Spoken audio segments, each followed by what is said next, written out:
When you hear our show tune from the Great White Way, does a shiver run through ya? Well, we're giving them to ya. Sing hallelujah and shout hooray.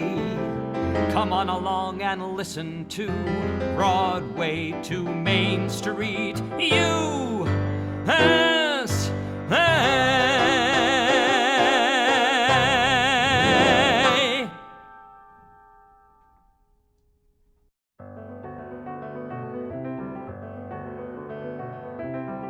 Marry me a little, love me just enough, cry but not too often, play but not too rough, keep a tender distance, so we'll both be free, that's the way it ought to be. I'm ready, marry me a little, do it with a will, make a few demands I'm able to fulfill. Want me more than others, not exclusively, that's the way it ought to be. I'm ready now.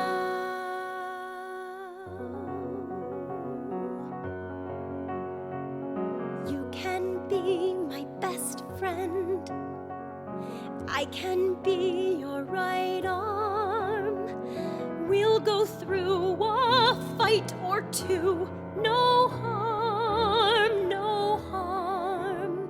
We'll look not too deep, we'll go not too far. We won't have to give up a thing, we'll stay who we are, right? Okay then, I'm ready. I'm ready now. Someone marry me a little, love me just enough, warm and sweet and easy, just the simple stuff. Keep a tender distance, so we'll both be free, that's the way it ought to be. I'm ready, marry me a little, body, heart, and soul, passionate as hell, but always in control. Want me first and foremost, keep me company, that's the way it ought to be. I'm ready now.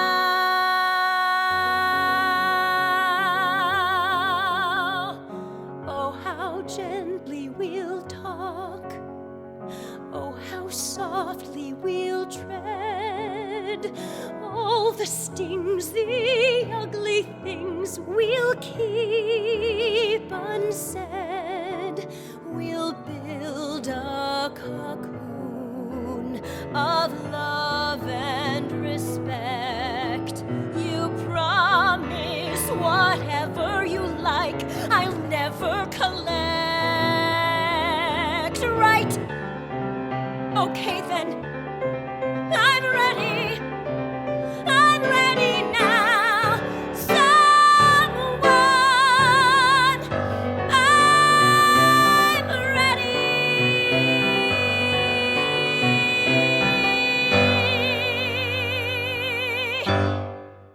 This is Larry Maslon, your host for Broadway to Main Street, and I am more than ready to celebrate one of the most groundbreaking, provocative, enduring musicals in Broadway history, and that is Company, the 1970 musical with a score by Stephen Sondheim, book by George Furth, direction by Harold Prince, that really upped the game in a brand new way for the entire genre of American musicals. So today on Broadway to Main Street, we're emanating, as we always do, out of our beehive of a studio here at 88.3 FM, Peconic Public Broadcasting, in the slightly cloudy hamlet of Southampton, New York. And occasionally on this show, we take some time and devote the full hour to the score and the history of a show that was rather seminal, or at least popular. Company was not insanely popular when it opened in April of 1970, and it was very much a mixed bag critically. People didn't really know how to react to it. But as time goes on, not only has the American musical really shaped itself to formulate around some of the ideas that company threw out there in 1970, but it has gone on to many revivals, one in 1995 on Broadway. Neil Patrick Harris did a concert version of it. There was another version with Raul Esparza. It gets done all over the world. So today, because we're entering the spring when people tend to get married, let us look at the quintessential show about marriage. So we'll talk a little bit about the genesis of the show, but it was one of the few shows coming out of the 60s that was set in contemporary New York, and the audience, which tended to be wealthy Upper West Siders or wealthy Upper East Siders, actually got to see themselves and a series of contemporary apartments. There was an elevator on stage and a group of well-to-do New Yorkers who were singing about their 5 couples singing about their best friend named Robert. And here is the original cast album with a phenomenal cast, but Dean Jones as the hero, the somewhat conflicted hero of Company. Anyway, the opening number from Stephen Sondheim's score to Company.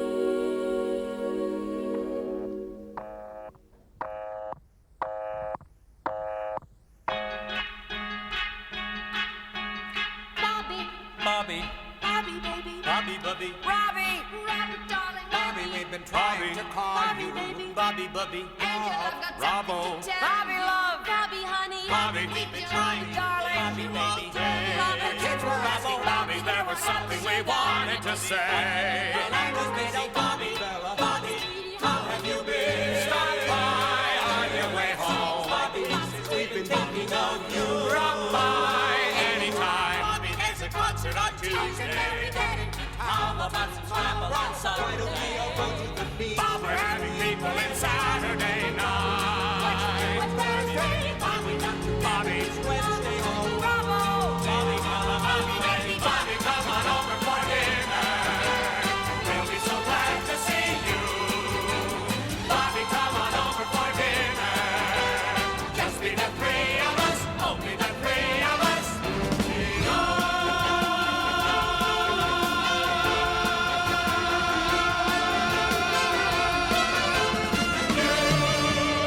Phone rings, door chimes, in comes company. No strings, good times, room hums, company. Late nights, quick bites, party games, deep talks, long walks, telephone calls. Thoughts shared, souls bared, private names, all those photos up on the walls. With love, filling the days. With love, 70 ways to Bobby with love from all those good and crazy people, my friends. Those good and crazy people, my married friends. And that's what it's all about, isn't it? That's what it's really about, really about. Bobby, Bobby, baby. Bobby, Bobby, Bobby, Robert, darling. Bobby. Will you do me a favor? Bobby, baby. Name it, Sarah. Listen, pal, I'd like your opinion. Try me, Peter. Bobby, Bobby, I need your advice. can I call you back tomorrow? If you visit the kids once or twice. Ginny, I could take them to the zoo. Bobby, Bobby. You know, where have you been?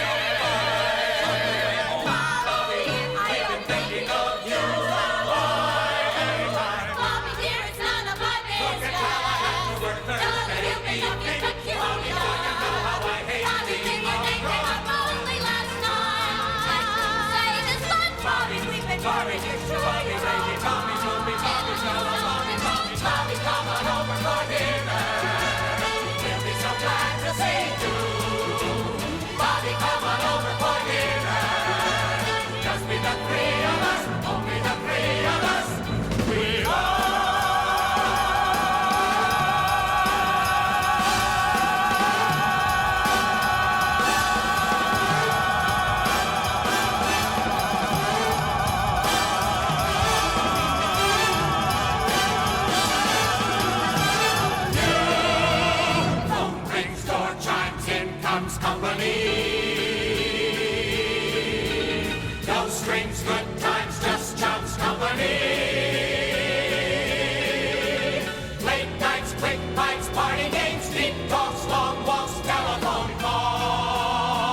what it's really about, isn't it? That's what it's really about, really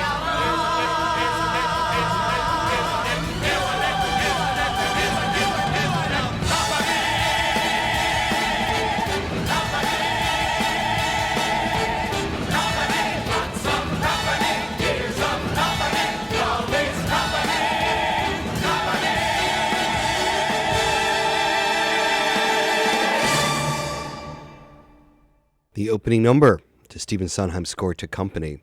Now, in terms of what Company is really about, of course, it's really about marriage and commitment. The history is an interesting one.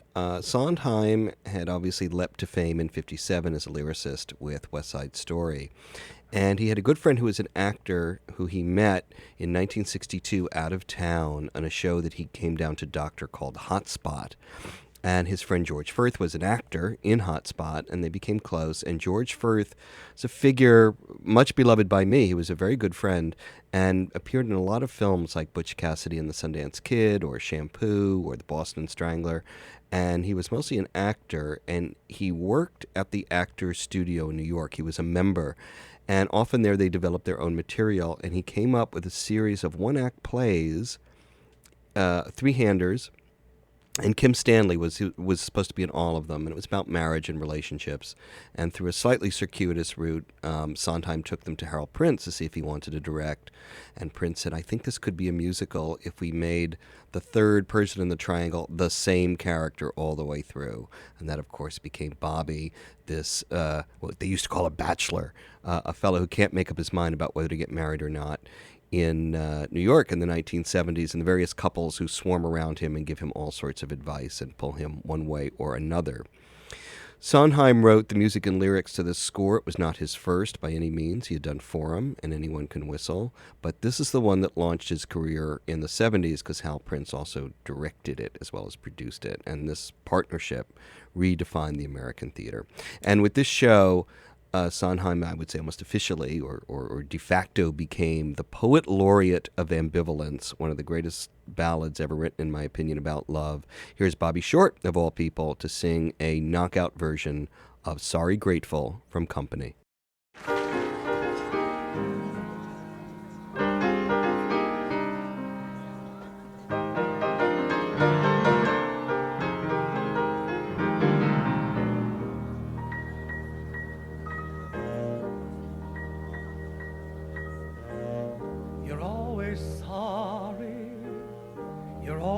Grateful, you're always wondering what might have been. Then she walks in, and still you're sorry, and still you're grateful, and still you wonder, and still you doubt. Then she walks out. Everything's different, nothing's changed, only slightly rearranged. You're sorry, grateful, regretful, happy. Why wait for answers when none occur?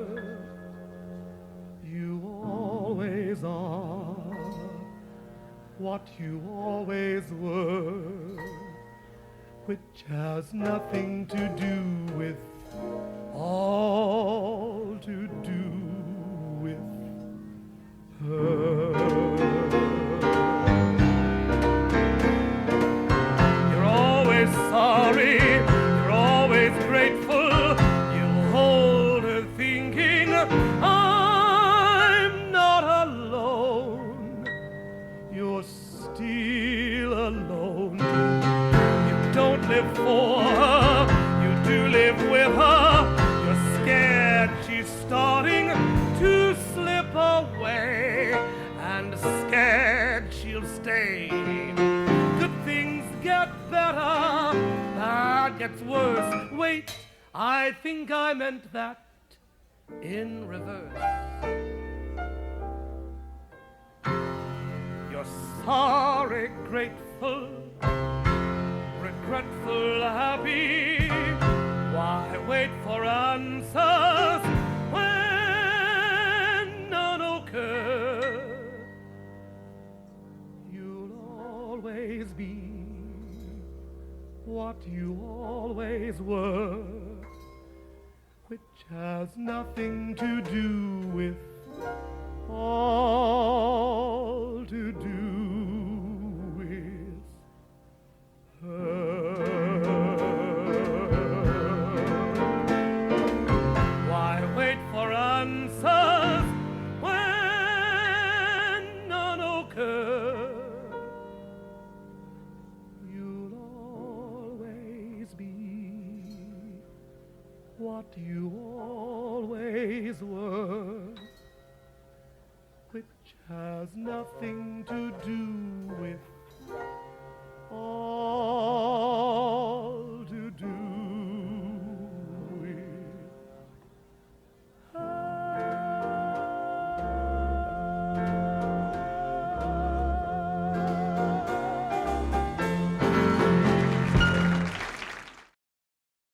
You could drive a person crazy.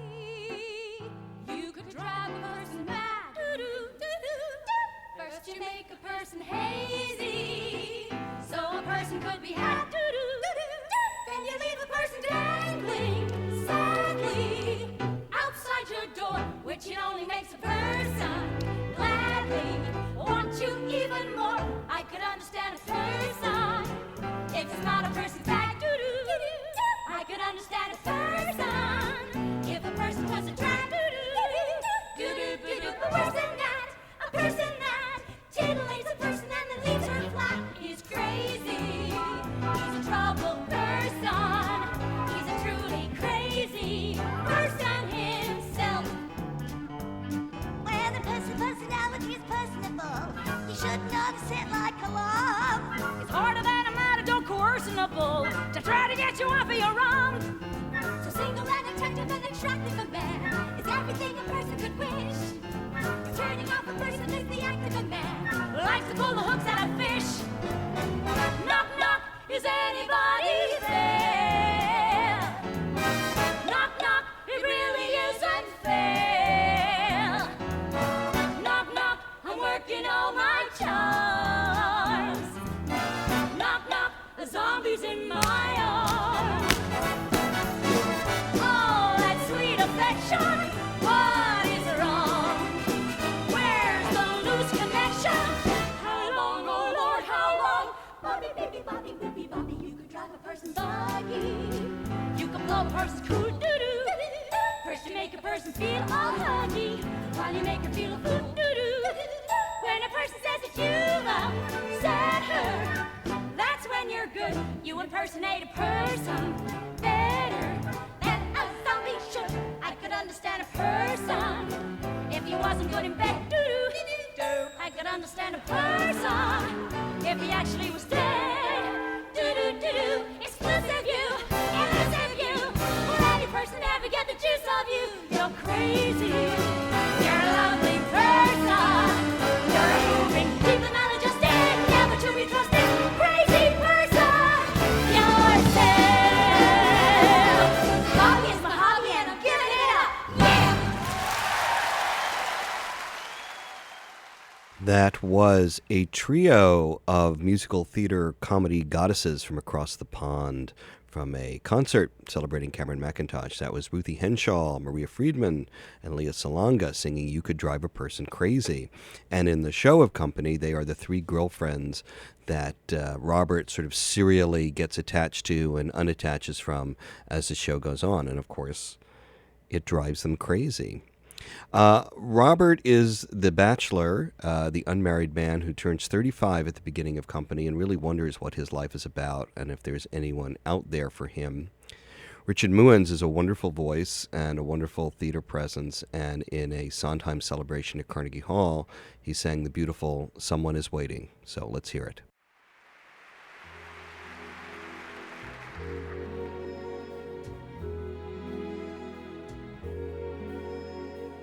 Someone is waiting, cool as Sarah loving as Susan. Jenny, someone is waiting, warm as Susan, frantic and touching as Amy. Joanne, would I know her even if I met her? Have I missed her? Did I let her go? A Susan sort of Sarah, a Jenny-ish Joanne. Wait for me, I'm ready now. I'll find you if I can.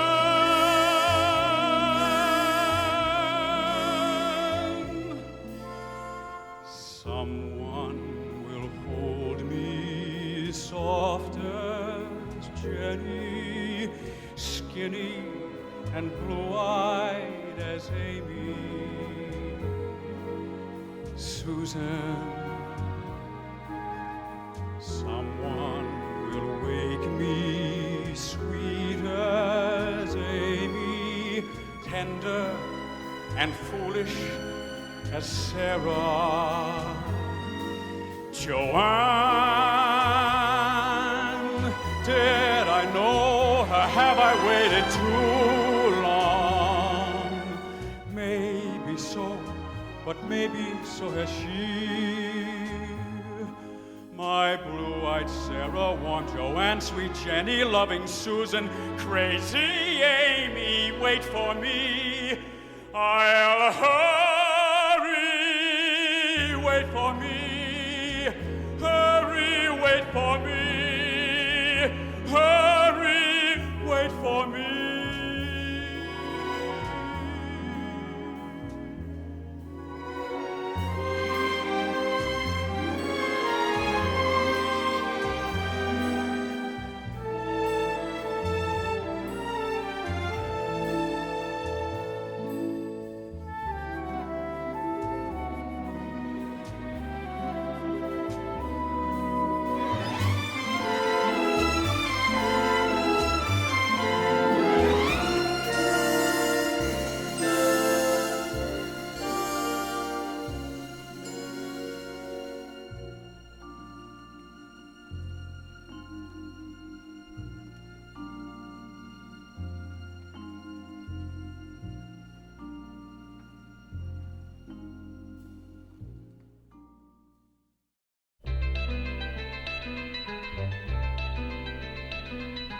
Another 100 people just got off of the train and came up through the ground while another 100 people just got off of the bus and are looking around at another 100 people who got off of the plane and are looking at us who got off of the train and the plane and the bus maybe yesterday. It's a city of strangers. Some come to work, some to play. A city of strangers. Some come to stare, some to stay. And every day the ones who stay can find each other in the crowded streets and the guarded parks, by the rusty fountains and the dusty trees with the battered barks. And they walk together past the postered walls with the crude remarks. And they meet at parties through the friends of friends who they never know. Will you pick me up or do I meet you there? Shall we let it go? Did you get my message? 'Cause I looked in vain. Can we see each other Tuesday if it doesn't rain? Look, I'll call you in the morning or my service I'll explain. And another 100 people just got off of the train. It's a city of strangers. Some come to work, some to play.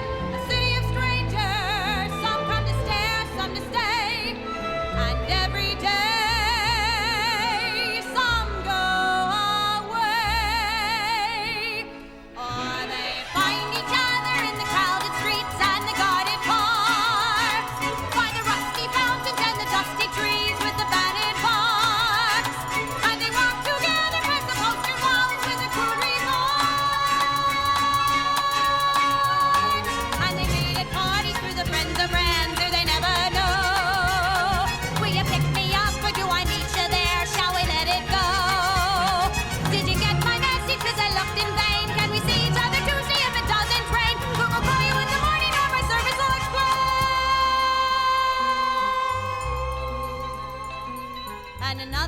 people just got off of the train. And another 100 people just got off of the train. And another 100 people just got off of the train. And another 100 people just got off of the train. Another 100 people just got off of the train.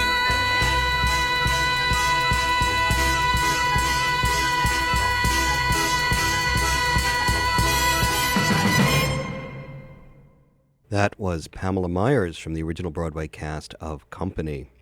One of the interesting things about Company that people perhaps tend to forget, it was unconventional and conventional at the same time, by which I mean that in the coming and out of the box at the end of the 60s, beginning of the 70s, it was not a linear book musical the way musicals had been sort of pushed through the American consciousness by Rodgers and Hammerstein from the 40s on. It had a lot of characters you didn't know who came in and out. The songs didn't really add up to a narrative. Sondheim was fond of saying they were like raisins or nuts pushed into a fruitcake. You just got glimpses of other people. It's like that last song whenever they came up. But in that way, it was very much like a review. It was a non-narrative show that you got in the 20s and 30s. So it was new and not new, or used some of the tropes and structures of the past to create something very exciting. At the beginning of the show, we heard a song called Marry Me a Little, beautifully sung by Lauren Molina, which became the title of a review of cut Sondheim songs. That song was cut from Company, as was our next song. Robert seems to feel that a woman who's about to get married named Amy could be his soulmate, and sang a song called Multitude of Amy's, which was never really used in the show. But here's Mandy Patinkin to sing a Sondheim rarity from the score to Company.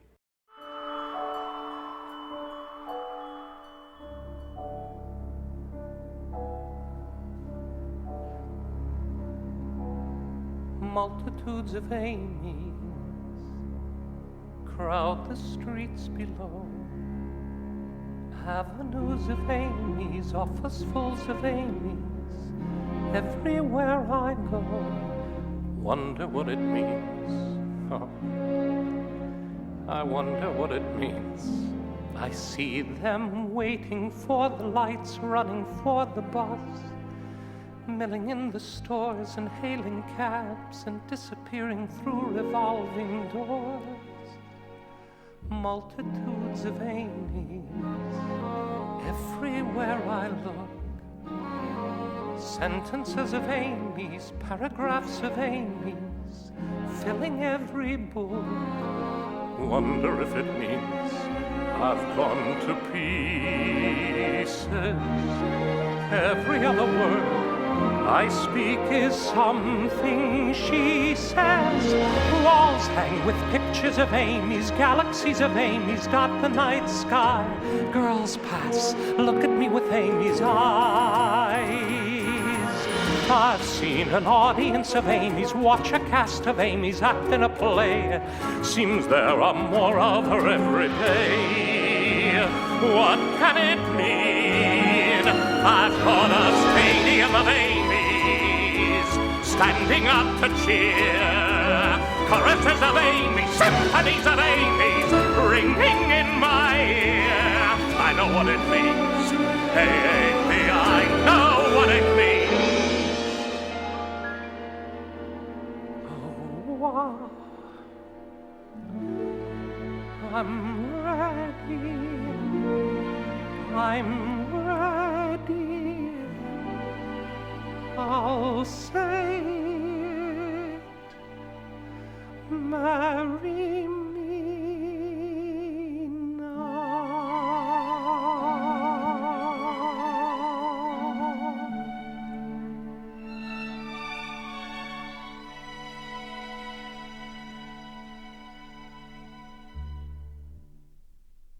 Mandy Patinkin beautifully rendering a cut song from Sondheim's score to Company. Well, obviously, Robert was not really ready to marry Amy, and in fact, Amy's engaged to somebody else, Paul. And that unfolds itself in one of the great numbers from the score. I saw a 1995 revival of the show and was so knocked out by the performance you're about to hear by Vianne Cox, who was nominated for a Tony. I consider it the gold standard not only of this song, but of how to do a Sondheim song, and backed up brilliantly by Patty Ben Peterson and Danny Burston. Here is Vianne Cox as that self-same Amy, about to maybe kind of, sort of, hopefully, who knows, get married today.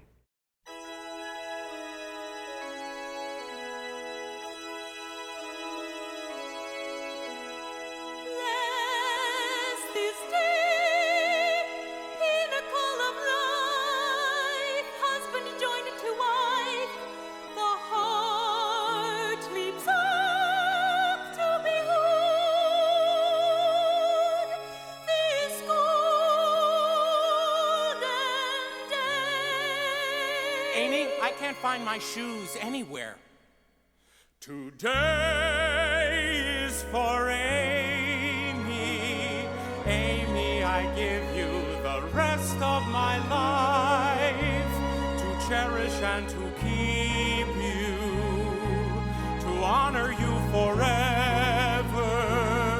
Today is for Amy, my happily soon to be wife. Amy, we're really getting married. Pardon me, is everybody there? Because if everybody's there, I want to thank you all for coming to the wedding. I'd appreciate your going even more. I mean, you must have lots of better things to do, and not a word of it to Paul. Remember, Paul, you know the man I'm going to marry, but I'm not, because I wouldn't ruin anyone as wonderful as he is. But I thank you all for the gifts and the flowers. Thank you all. Now it's back to the showers. Don't tell Paul, but I'm not getting married today.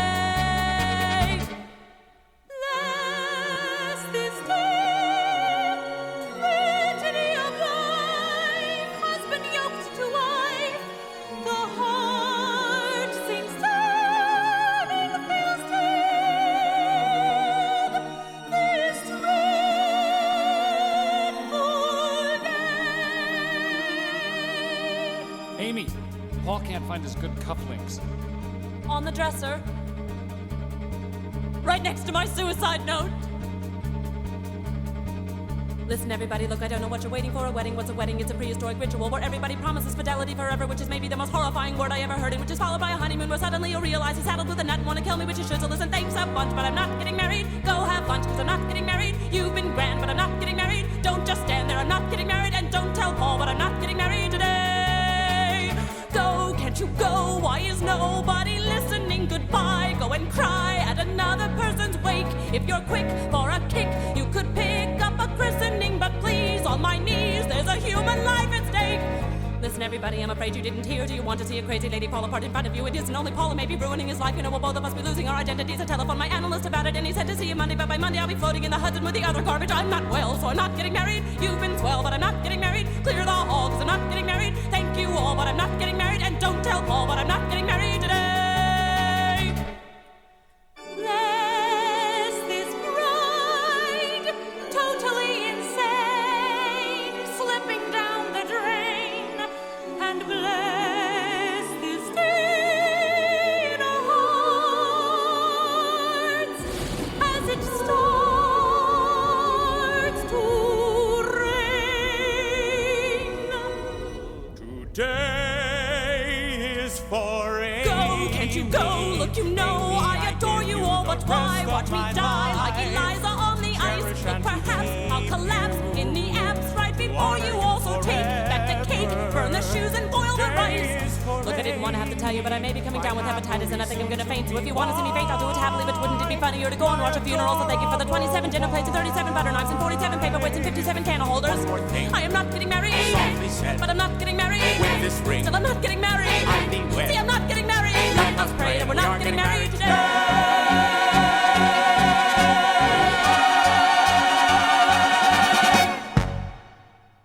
Great performance from the 1995 revival of Company. That was Vianne Cox, Patty Ben Peterson, and Danny Burston, all of whom were fantastic and went on to do great, great things. This is Larry Maslon, your host for Broadway to Main Street here on WPPB 88.3 FM, Peconic Public Broadcasting. And it's a great opportunity to, I don't know, almost kick in the summer and look at one of these great scores, which is really not only withheld. What do you do with the test of time? You I forget. Anyway, it's clearly a timeless show and only gets more interesting as the years go on. One of the interesting trivia points about Company is that the lead character, Robert, was always called a cipher. Like, nobody really knew what he was about or why he wouldn't commit to settling down and getting married. And at the time, a lot of people suspected he might be gay, which still comes up in criticism of the show. But here's a tidbit that I will share with you. He's actually based on George Furth's college chum, Warren Beatty, who is a serial womanizer until he himself actually settled down in the 80s or 90s. So there you go, Warren Beatty, the secret source for Bobby and Company. Let us go to the opening of Act 2 and a number that was fantastically choreographed by Michael Bennett back at the Alvin Theater, in which all the couples tell Bobby how much they care about him and they can do nothing without him.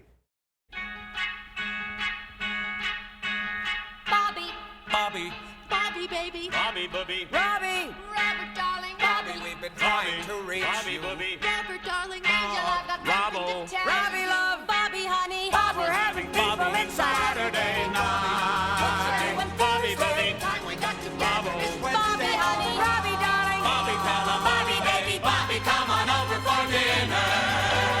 We'll be so glad to see you. Bobby, come on over for dinner. Just be the three of us, only the three of us. We love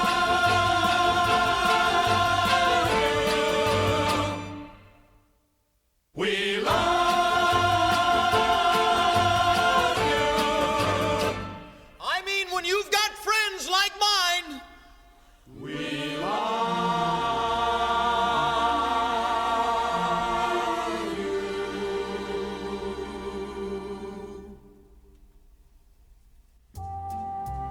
I mean, when you've got friends like mine.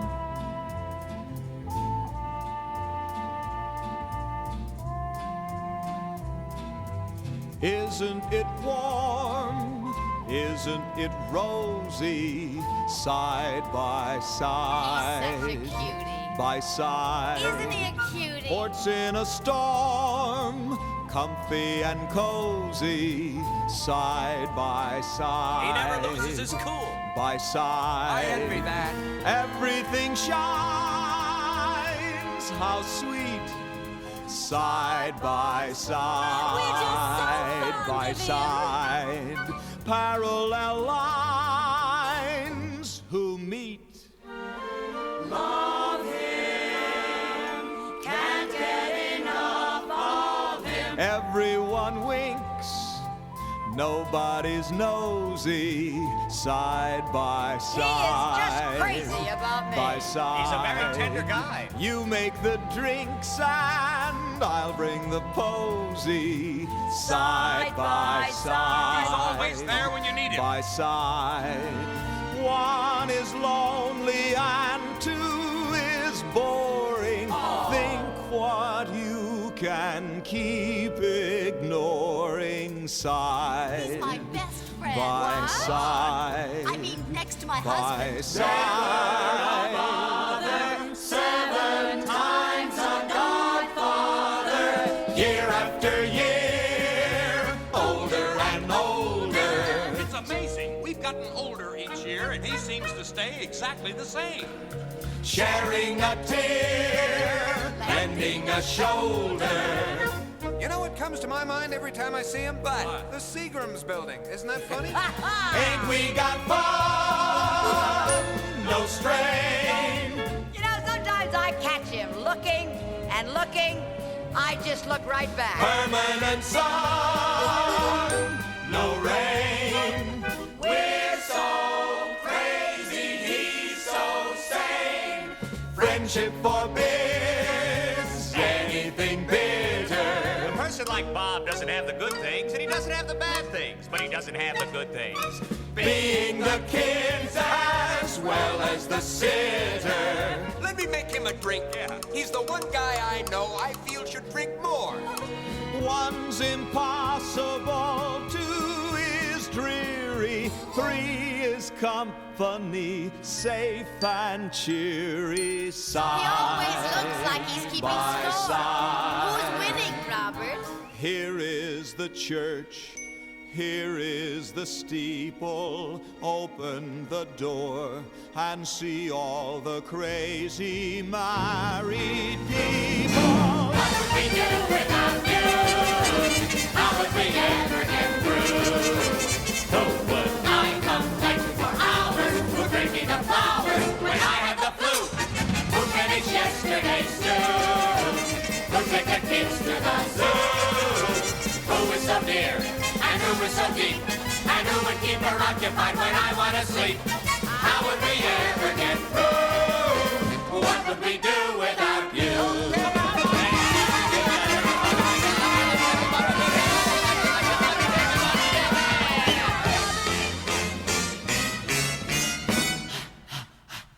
What would we do without you? How would we ever get through? Should there be a marital squabble, available bauble, be there with the glue? Who could we open up to? Secrets we keep from guess who? Who is so safe and who is so sound? You never need an analyst with Bobby around. How would we ever get through? What would we do without you?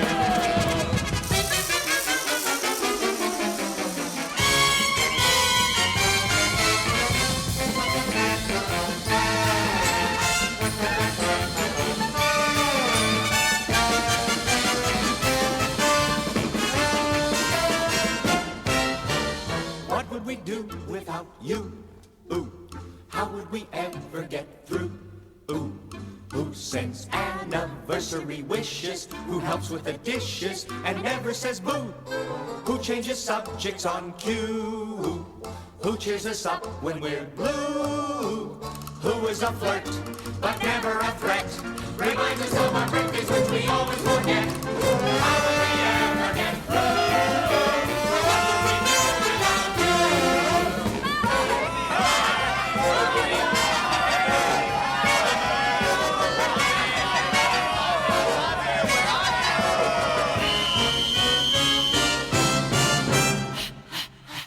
What would we do without you? How would we ever get? How would we ever get? How would we ever get? How would we ever get through? What would we do without you? Just what you usually do. Right! You sit with us, you share with us, you eat with us, you bear with us, Okay, now, everybody, isn't it warm? Isn't it rosy? Side by side. Puts in a storm, comfy and cozy, side by side. Everything shines, how sweet, side by side. Parallel lines, who meet side by side. Year after year, older and older, side by side. Sharing a tear and lending a shoulder, side by side. Two's impossible, two is gloomy. Give another number to me, side by side, by side, by side, by side, by side, by side, by side, by side, by side, by side, by side, by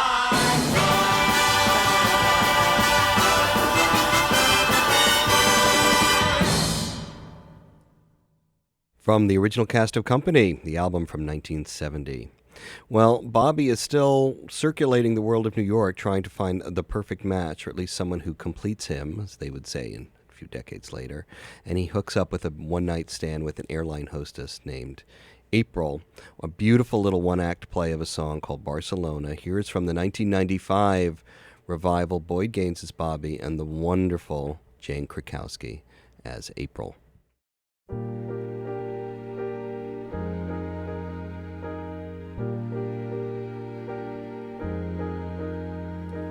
Where you going? Barcelona. Oh, Don't get up. do you have to? Yes, I have to. Oh, Don't get up. Now you're angry. no, I'm not. Yes, you are. No, I'm not. Put your things down. See, you're angry. No, I'm not. Yes, you are. No, I'm not. Put your wings down and stay. I'm leaving. Why? To go to. Stay. I have to Fly, fly. I know, to Barcelona.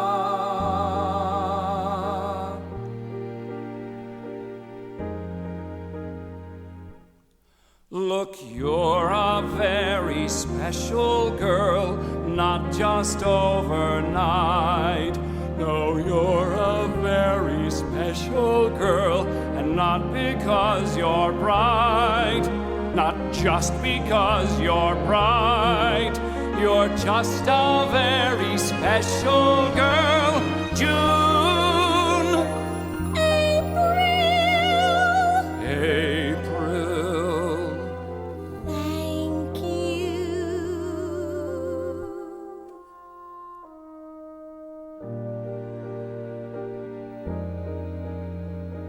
What you thinking? Barcelona. Oh, Flight 18. stay a minute. I would like to. So, Don't be mean. stay a minute. No, I can't. Yes, you can. No, I can't. Where you going? Barcelona. So you said. And Madrid. Bon voyage. On a Bowie. Good night. You're angry. No. I've got to. Right. Report to. Go. That's not to say that if I had my way. Oh, well, I guess. Okay. What? I'll stay. What? Oh, God. Barcelona from the 1995 revival of Company. Sondheim said one of the things that was different about Company was that, quote, Broadway theater had been for many years supported by upper middle class people with upper middle class problems. These people really want to escape that world when they go to the theater, and then here we are with Company talking about how we're going to bring it right back in their faces. Well, if anyone from the original company of Company put it back in their faces, it was Elaine Stritch with this miraculous 10:30 number, not quite 11 o'clock number, called The Ladies Who Lunch. And here she is, an indelible moment in the history of the American musical.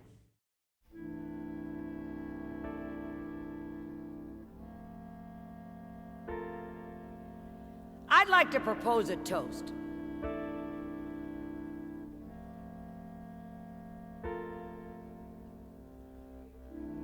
Here's to the ladies who lunch. Everybody laugh. Lounging in their caftans and planning a brunch on their own behalf.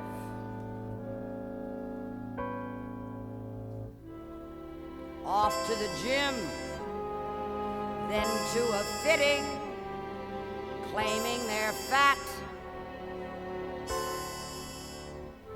and looking grim, 'cause they've been sitting choosing a hat. Does anyone still wear a hat? I'll drink to that. Here's to the girls who stay smart, aren't they a gas? Rushing to their classes in optical art, wishing it would pass. Another long, exhausting day, another $1,000, a matinee, a Pinter play, perhaps a piece of Mahler's. I'll drink to that. And one for Mahler.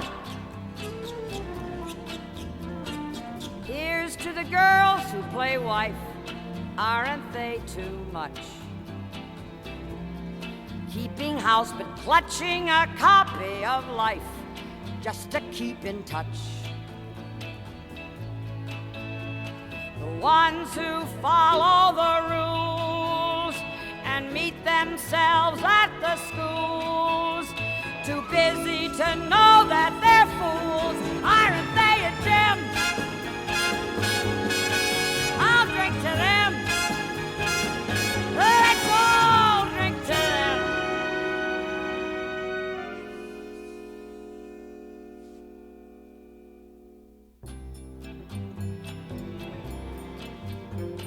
And here's to the girls who just watch, aren't they the best? When they get depressed, it's a bottle of scotch, plus a little jest.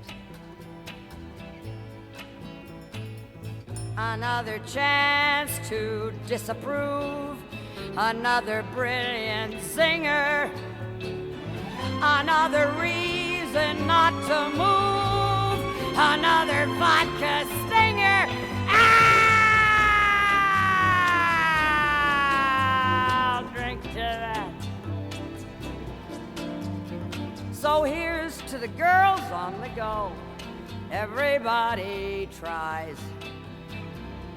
Look into their eyes and you'll see what they know. Everybody dies.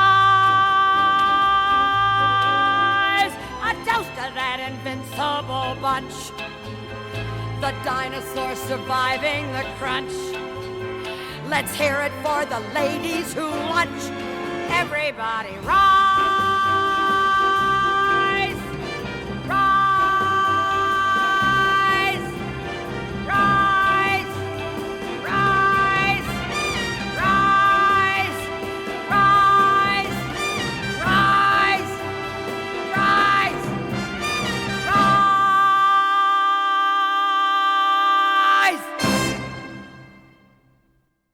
And let us indeed rise to celebrate the immense achievement of Company, scored by Stephen Sondheim, book by George Furth, directed by Hal Prince, the first of the great Prince-Sondheim collaborations that would dominate the 1970s.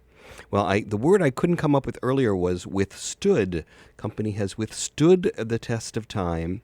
It was nominated for 14 Tonys, won 6, ran, I think, 706 performances, been revived constantly, and I hope it consistently stays within the musical theater repertory. It's hard to imagine back in 1970, in April, as it were, how groundbreaking it was and how adult it was. One of Company's fans, of all people, was Richard Rodgers. And he wrote a letter to Sondheim, which my friend and colleague Ted Chapin shared with me. Steve, I played the album this past weekend, and as much as I loved the score when I heard it in the theater, my enjoyment and respect for it were multiplied listening to it carefully at home. This is a unique talent that you walk around with, and I think you were absolutely right in insisting that you must write both words and music. No one else would have had the ingenuity and courage to write the music, and the show would have suffered with anything less. So, Richard Rodgers loves Company, we love Company, everybody loves Company, and here is Patti LuPone from a live concert act to sing the 11 o'clock number, Being Alive. This show certainly makes me feel alive, and it was a privilege to share it with you. Here's Patti LuPone, rounding out our tribute to Company.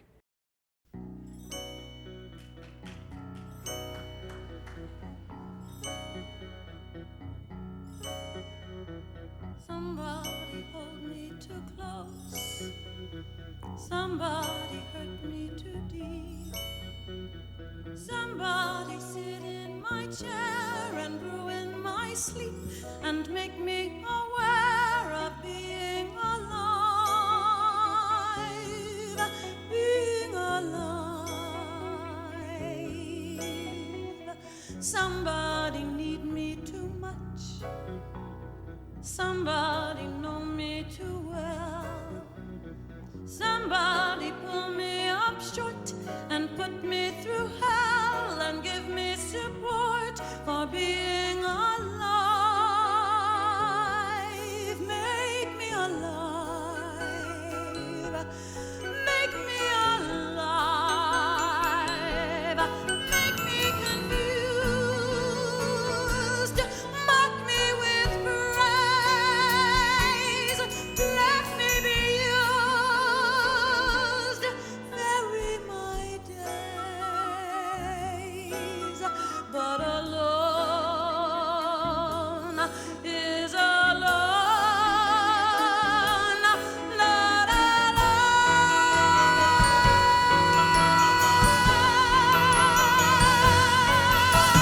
Somebody crown me with love. Somebody force me to care. Somebody let me come through. I'll always be there, as frightened as you, to help us survive. Being alive, being alive,